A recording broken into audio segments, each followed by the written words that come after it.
You skip the bread, you skip the rice, you count every single calorie like you're filing taxes. You spend hours at the gym, sweating through every set, and a few months later, the weight comes back. You're right where you started. If this has happened to you, you're not alone. This happens to 9 out of 10 people who try to lose weight through restriction alone. And it's not because you lack willpower. Your body was shaped by 200,000 years of evolution to do one thing: survive scarcity. Your brain doesn't understand that you want abs for summer. It understands that losing fat is a warning sign of starvation.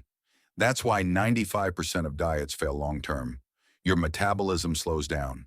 Ghrelin, your hunger hormone, spikes, and your own instincts fight against you. But here's the part that should make you stop and think. Look at Japan.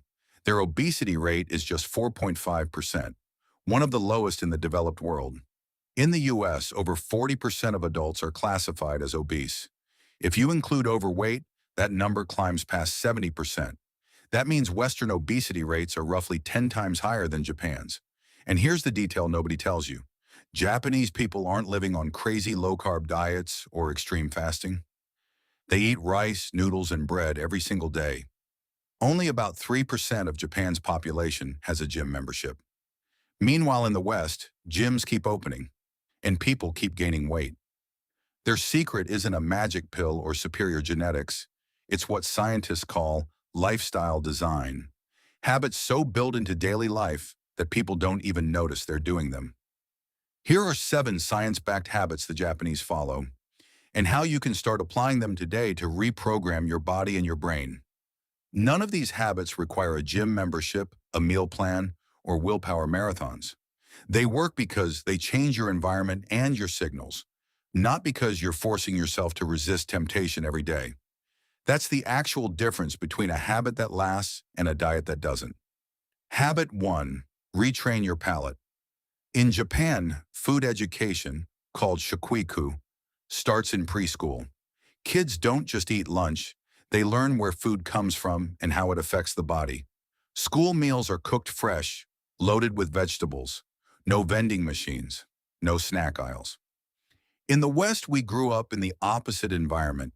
Studies show ultra-processed food and sugary drink consumption among young people has roughly doubled over the past 2 decades.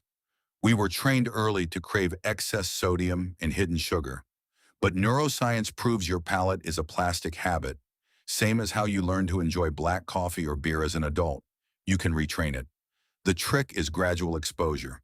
Start by swapping just one processed snack for real food once a week. Slowly, your taste buds recover, and real food starts tasting good again. Habit 2. The 80% rule.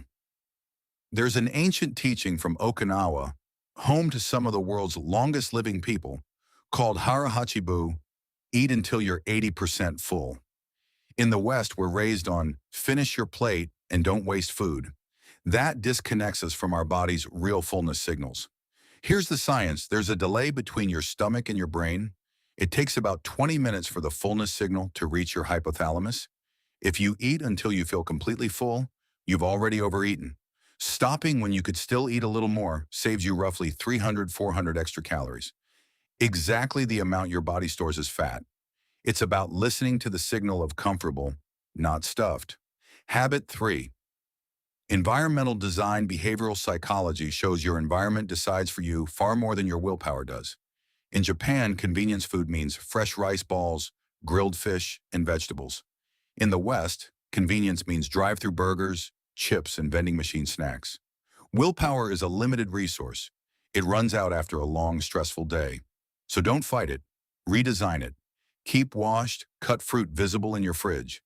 Put cookies and chips on a high, hard-to-reach shelf, somewhere you'd need a step stool to get to. If the temptation is out of sight and inconvenient, your brain, which is wired to conserve energy, often just gives up on it. Habit 4. The sugar shock. The average American consumes around 77 grams of sugar a day, nearly double the maximum recommended by the World Health Organization, which is 50 grams. The ideal is closer to 25. In Japan, sugar is treated like a subtle seasoning, not the foundation of every meal. Standard soda cans in Japan are 250 ml, some as small as 160 or 190 milli, compared to the 355 milli standard in the West, often with free refills at fast food chains. Cutting sugar recalibrates your brain's dopamine receptors. One study found that after about 2 months of reduced sugar intake, people started tasting fruit as noticeably sweeter and found processed desserts almost sickeningly sweet. Your body adapts to whatever baseline you give it. Habit 5. Eating rhythm. Predictability is the foundation of biological discipline. Most Japanese people keep a strict eating rhythm. Breakfast before 9 a.m., lunch around 1 p.m., dinner before 8 p.m. In the West, our routine is often hormonal chaos. Skipping breakfast because we're rushed, grabbing whatever for lunch, then a huge meal at 10 p.m. right before bed. When your eating has no rhythm, your hunger hormones become dysregulated. Your body goes into alert mode and starts storing fat more easily. A fixed schedule teaches your metabolism to relax because it knows exactly when the next fuel is coming. That dramatically reduces emotional binge episodes. Habit 6. Natural movement. Here's one of the biggest cultural differences. The Japanese don't focus on working out to burn calories. They simply move. They walk to the train station. They climb stairs every day. They bike for simple errands. In the West, sedentary behavior affects nearly half of all adults, and we're deeply car dependent, even for trips under half a mile. Science calls this NEAT, non-exercise activity thermogenesis. Small movements stacked throughout the day, cleaning, walking while on the phone, taking the stairs, burn far more calories than that 1 hour at the gym you do 3 times a week. Swapping the elevator for stairs or a 10-minute walk after lunch helps control blood sugar spikes and keeps your metabolism running steady without any added stress. Habit 7. Mindful eating. In Japan, eating is a moment of presence and respect. You rarely see someone eating while walking or scrolling their phone mid-bite. The use of chopsticks has an overlooked biological function. They force smaller bites and more chewing before swallowing. That slows down the entire meal. If you don't use chopsticks, the adapted technique is simple and powerful. Put your fork down on the table between every bite. Chew slowly. Notice the texture and flavor. That extra time is exactly what your digestive system needs to send the real fullness signal, before you go back for seconds out of pure visual impulse. So there you have it. The Japanese secret isn't a magic formula. It's a lifestyle built on balance, rhythm, and respect for your own body.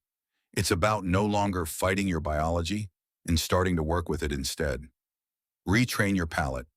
The 80% rule. Redesign your environment. Cut the sugar shock. Keep a rhythm. Move naturally. Eat with presence. Which of these 7 habits do you think would be easiest to start with? Tell me in the comments. And if you like seeing how small cultural shifts change everything, I've got another video breaking down the exact morning routine that rewires your brain for focus. No gym required either. See you there.